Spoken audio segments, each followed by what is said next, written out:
what have you guys been up to? I see the new project. Obviously, N9ne, you got your artists here. Yeah. I wanted to start with something a little different because there's this, for the past couple of years, there's this huge buzz on these independent artists. Okay. You got Chance, you got the Travis Scotts of the world. A lot of people moving up from underground. You did it. Yeah, we set when we labels set the were still running the game. Yeah, How did you do it that long ago without a label? Well, the thing about it is, man, when I met up with Travis O'Gwen, man, he was already a millionaire, man, you know, from his furniture business, and he was a fan of the music, and we partnered up, man, 50-50 partnership in Strange Music in 2000, and we just went on and put our first album out in 2001, Angelic, and started touring on it, you know what I mean, and building fans all across the nation, you know what I mean? And that's what we're still doing. We're in the midst of a tour right now. I think tonight is like show 35 out of 68. Sold out. Yeah, I don't know. I just woke it's up. Sold I don't out. know. I know. No, I'm talking to Chris, text messaging. Tech walks in. He's like, "Oh, Dana's here." He's like, "Nobody. You didn't tell him?" No. You said we're gonna go do an interview. No. What was happening is when we were in the car on the way, it was the driver was a bit confused, and I already knew what was happening, so I just started texting you like, "Hey, so where is this place?" How you got Dana's number? From a long time ago. Me and Dana. She ain't never gave me her number. Well, we've always kept in contact. We're gonna have to exchange some numbers here in just a little bit. So you knew she was model weight. No, I didn't know that. Yeah. That I didn't know. No, that I didn't know. It ain't like she was fat or nothing, you know what I'm saying? No. You know what I'm saying?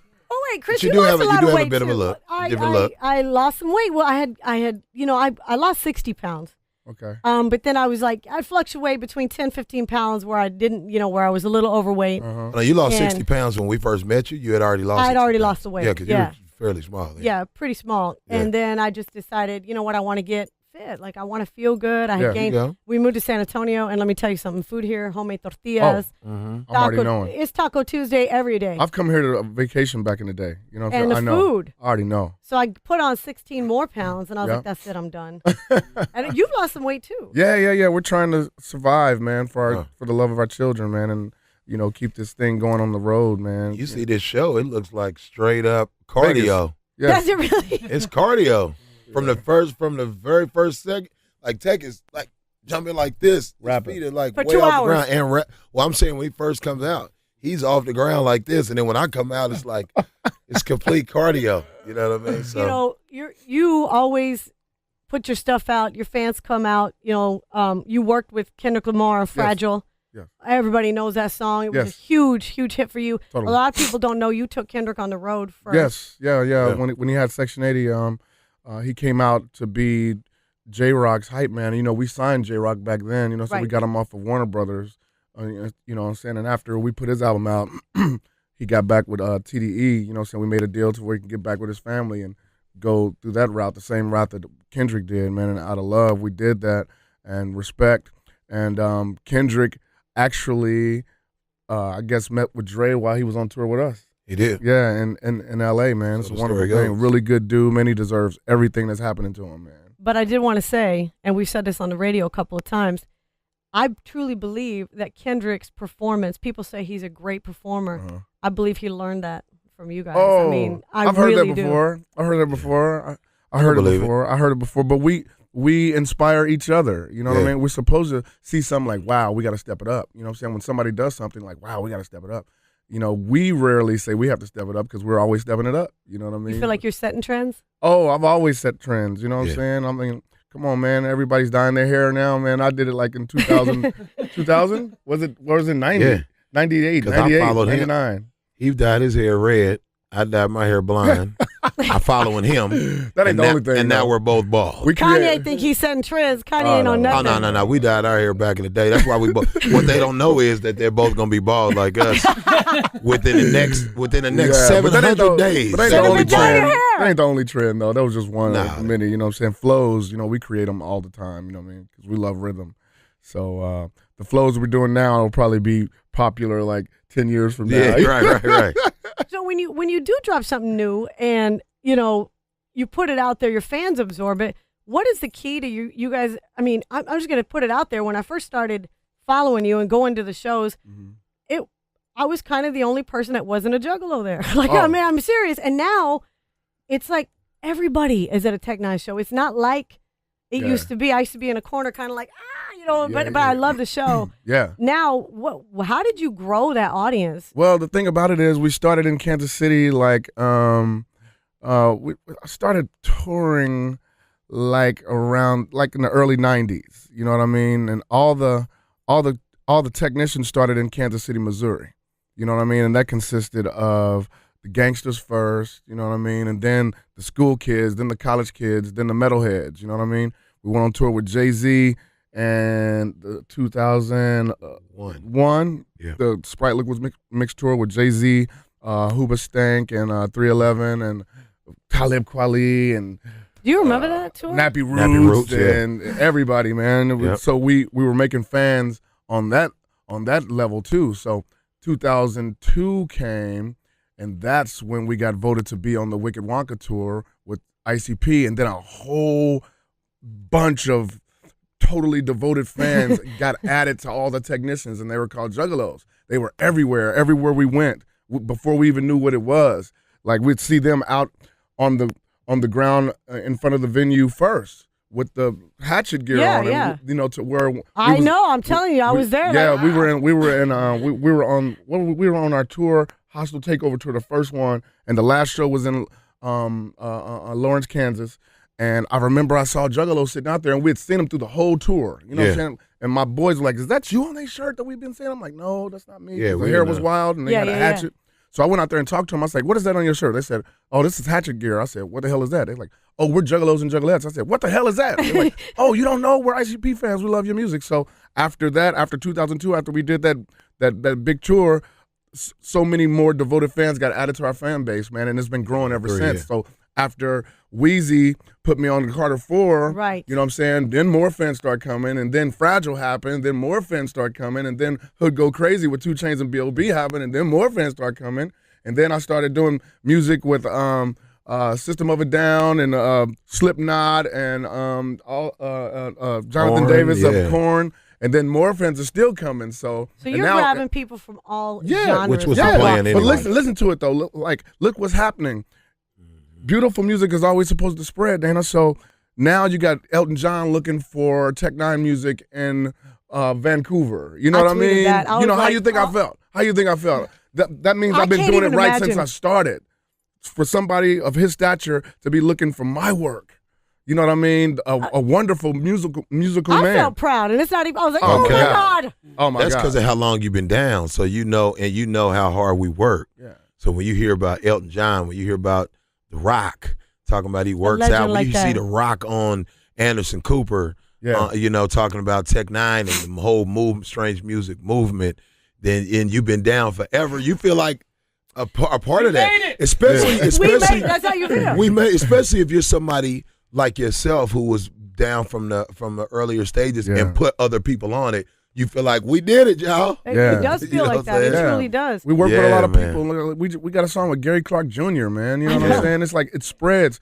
And if you look at all the people we've done music with over the years, Stokely Williams of Mint Condition and Marsha Ambrosius on the last album, you know what I mean? You threw up something on your Instagram that I was shocked. You threw up a photo of Billy Joel. Yes, I did. And yes, I mean, I'm gonna be honest, most of your fans, did they know who Billy Joel was? A lot of them did. I was surprised. You know, I didn't think that they would. That's why I said, do you know who this man is? This man just inspired me to do my new record. You know what I mean? Do you know who this man is? And they said, that's Billy. That's the piano man. That's the piano man. That's the piano man. I'm like, that's Billy Joel. Yeah, Billy Joel. You think music just brings people together? It's a universal thing. It doesn't matter what color you are, where you come from. That's how we started. We wanted the melting pot, and that's what's happening with our fan base. What? What, Chris? You wanted the melting pot? No, the place you eat? Why you laughing? Man. All I can think of is I see Tim Duncan's face. Don't say it. I don't want to be reminded. All I can think of is Tim Duncan.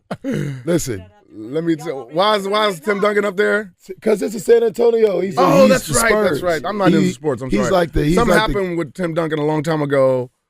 What happened? You better tell us that Tim Duncan story. It ain't his fault. He didn't do nothing. He was just playing ball. I was in Sydney, Australia. Yep. Years ago with the Loonies, Yugmouth and Numbskull, Corrupt of the Dog Pound, Jane Gotti. I forgot who else was out. Drew Down. Yeah. Okay. So we was kicking it. We went to a club one night, and somebody put some ketamine in my drink, and I didn't know. That's horse tranquilizer. Oh, I didn't know Whoever what that does was. this drug willingly are psychotic. Really, it's So, like that. I drank my drink. I went to the bathroom, and this was back when I had pointed red hair, you know what I'm saying? And I went and looked in the mirror in the bathroom, and I had one eyeball up here and one eyeball down here, and my face was bright red. I'm like, oh, my God, my hair was moving. I'm like, what's wrong with me? What's wrong with me?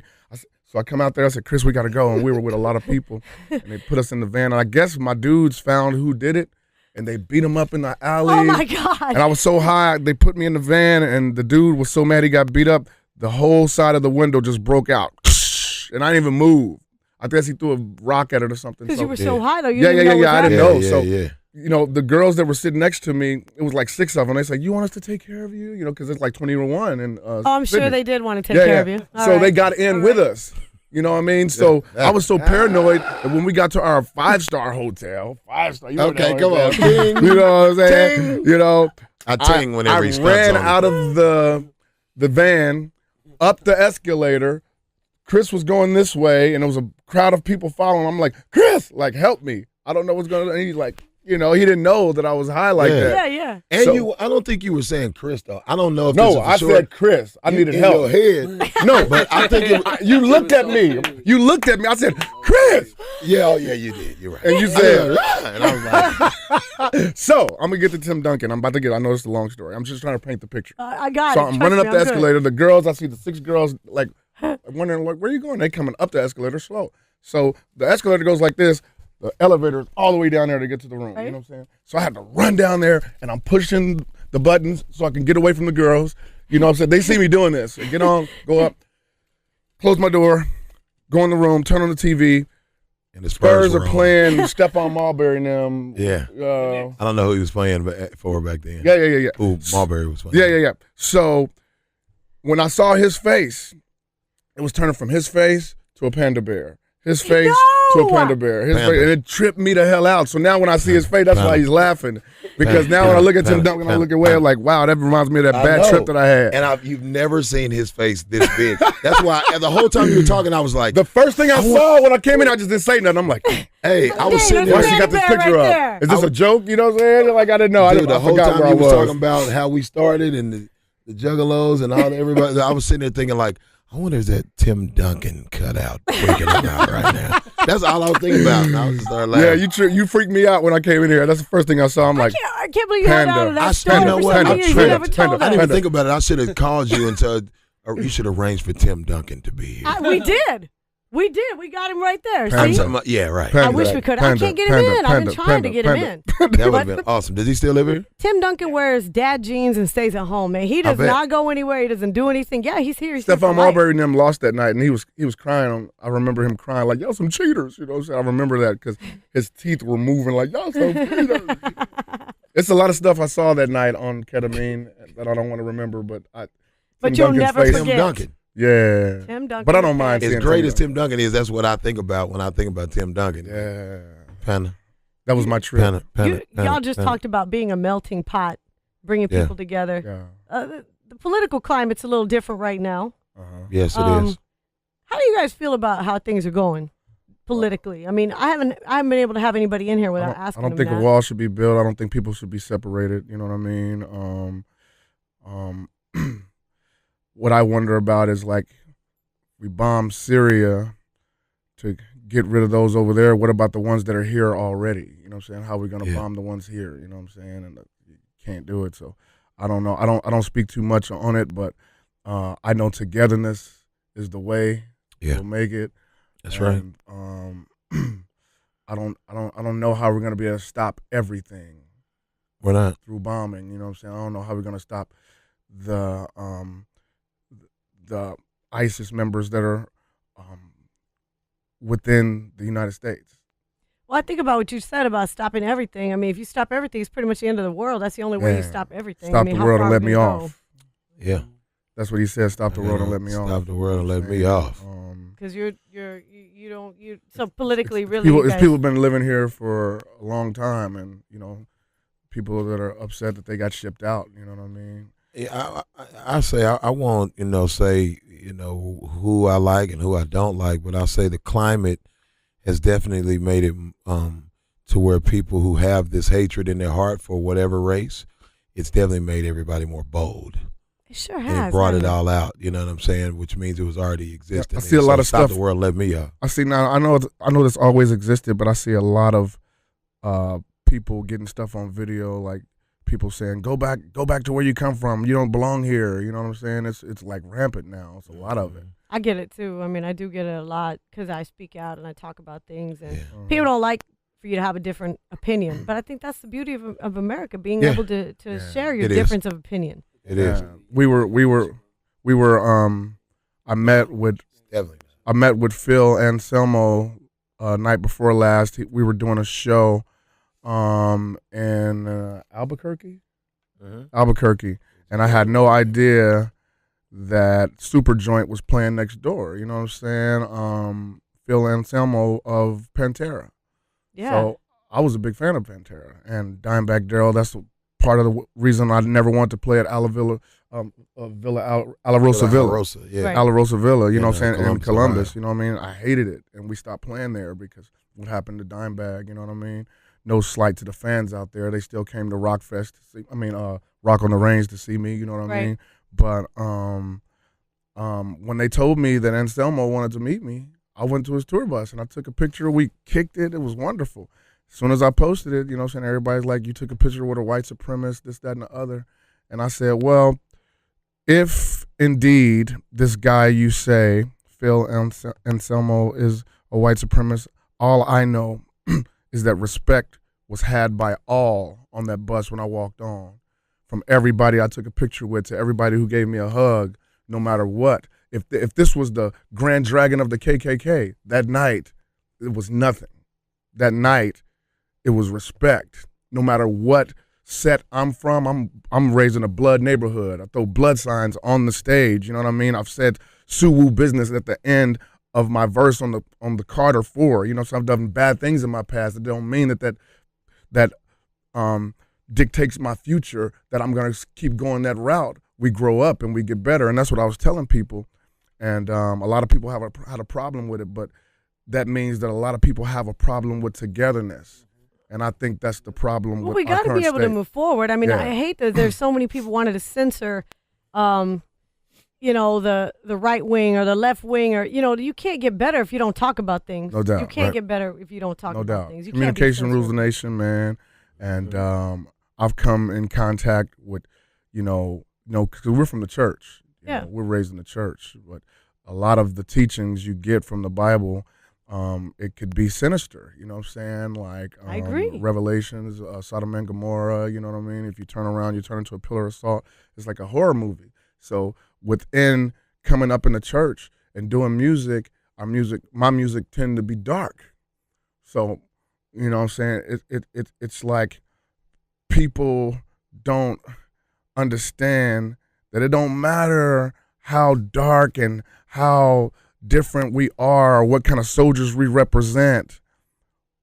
Respect is good in any language. Because what you do, if it doesn't bother me and you're doing all right, you're not hurting anybody, you do what you got to do. Yeah. It don't matter what religion. If you don't like someone's music, don't listen to it. If you don't like the radio program or TV show, don't watch it. Yeah, we come from different sets, different hoods, different religious beliefs, different cultures or whatever. But when we come together, we strike a mighty blow, and that's what I believe in. Love that. Mm-hmm. Let me do a sign of the cross real quick. All right, now. So, we talked about Kendrick a little bit. We got a lot of projects out, including yours, Dominion. Y'all go get it. Yes. Who do you think right now, besides N9ne, because we got to say N9ne? You don't have to say N9ne. Well, no. Because I'm a fan of a lot of people. Well, I'm a fan of yours, too. Who y'all listen to? Like, who y'all like, man, this project is good. They just played me Kendrick 2 days ago, on our off day. In Amarillo, Texas, we had an off day. I stayed on the